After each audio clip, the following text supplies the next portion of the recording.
la hermana República de Honduras se estaba jugando hoy su futuro democrático. Reacciones en la Organización de Estados Americanos, reacciones en el ALBA, reacciones en la Asamblea General de las Naciones Unidas, reacciones en todo el continente, fraternales, solidarias y en pro de la democracia. El tema es que con un asunto así tuvimos que interrumpir nuestra convalecencia y, como corresponde, aquí estamos esperando que no se note al aire la situación en la que se vio afectado nuestro aparato foniátrico, las vías respiratorias. No teman que no es nada de eso que está lamentablemente de moda, pero ciertamente era algo atendible, y ustedes saben que en televisión se usan temperaturas muy bajas y eso es necesario y hay que proceder así. Cuestiones personales al margen. Era una disculpa por el hecho de no haber estado con ustedes, pero hoy las noticias de la hermana República de Honduras, a la que conocemos y la conocimos en la época de la Guerra Fría y en la época de los Irán-Contras, y sabemos cómo se bate el cobre por allá con las derechas oligárquicas y golpistas, nos obligó a presentarnos y seguir adelante con esto. ¿En qué épocas nos referíamos a esto? Bueno, en la época en que todavía Somoza, a quien entrevistamos en su búnker, la única entrevista que dio en español, era el que jugaba con su lobby permanentemente pagado por años en Estados Unidos y con sus ex compañeros de West Point, puesto que Somoza era graduado y posgraduado en West Point, y su hijo el Chihuín hacían de las suyas en Nicaragua, ¿no? En ese momento Daniel, y tengo fotos de él, era un muchacho barbudo con una camisa de cierta marca, un blue jean, una encorreaje M1 y una 45 al costado. Pero para acabar con el proceso triunfante de los sandinistas, Honduras en ese momento estaba destinada a ser el portaaviones. El Salvador también jugaba en esta ecuación. Y Costa Rica, lamento decirlo, iba a ser la Virgen violada y iba a generar el casus belli. Por casualidad, en la frontera entre Costa Rica y Nicaragua, los grandes asentados eran de origen estadounidense, ¿no? Algo que se repite en todas estas latitudes. Pero el caso de Honduras aquí es particular, porque Honduras era realmente la base de operaciones de los Estados Unidos en el aspecto militar. Costa Rica lo era en el aspecto civil, con las casas seguras y digamos el estilo neutral de Portugal o de Casablanca en la Segunda Guerra.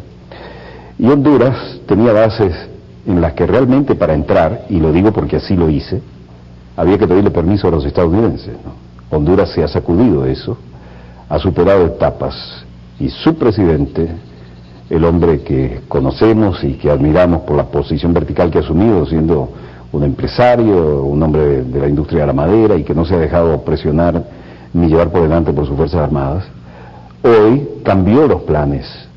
Pero esa era la época en que quienes andaban allá de embajadores, personajes como Negroponte, tristemente célebre Negroponte, o el muy tristemente célebre Otto Reich, quien usaba nombres falsos para generar propaganda negra, y con nombres de otros firmaba artículos Ike periodísticos.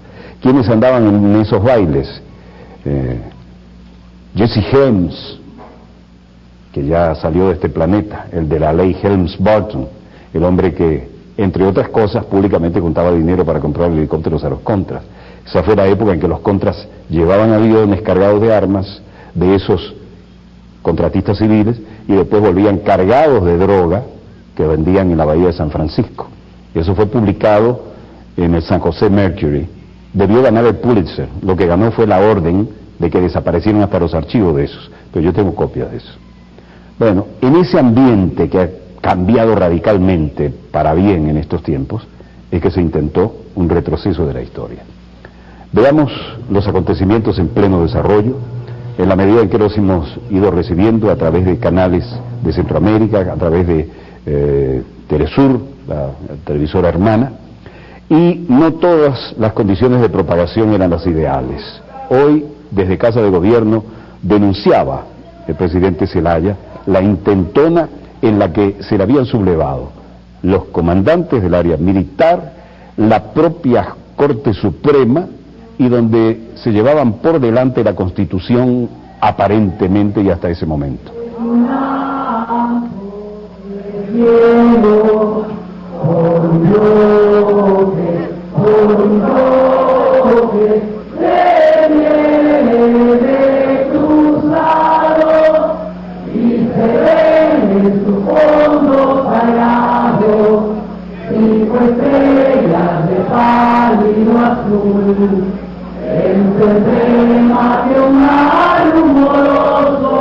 El pueblo se concentraba en la residencia presidencial, cantaba el himno nacional y demostraba para qué son buenas las palabras que contienen su hermosa letra. La tarima desnuda, hay un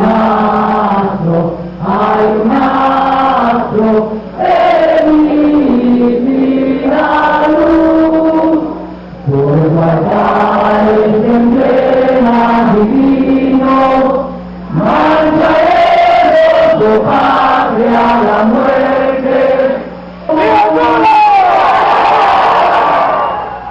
Allí también hizo su patria Sandino en algún momento, sin salir de la patria grande latinoamericana. Y esta gente decidió que no iban a aceptar las presiones ni de las Fuerzas Armadas, ni de aquellos que en el ámbito del manejo de las leyes estaban apoyando a los sublevados. Y por supuesto aquí se dio el fenómeno típico, una crisis generada en un teatro de operaciones político y otro paralelo o alternativo en los medios de comunicación, que intentaron ignorar, bloquear el golpe que estaba en pleno desarrollo, o pasar tandas comerciales, o decirle a los canales que todavía estaban cubriendo esto que tenían que dejar de transmitir o se iban a quedar sin pauta, sin apoyo, iban a ser execrados. Nuestro único problema es haber sugerido que el pueblo se organice y que el pueblo sea consultado. Y eso lo han declarado un delito en contra de Honduras, porque los que están declarando esta actividad ilegal son los ilegales, son los que siempre han declarado. ¿Qué quería el presidente? Una cuarta urna el domingo para que la gente decidiera libre y democráticamente si quiere que se convoque una constitución para reformar la Carta Magna y darle la posibilidad de continuar en su defensa de los intereses populares.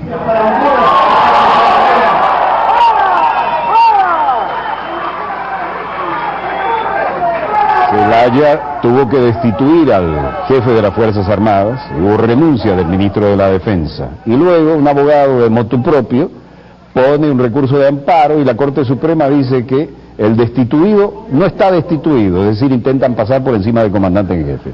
Violar y de no acatar la orden que dio el comandante general del ejército de la Fuerza, que es el presidente electo por el pueblo.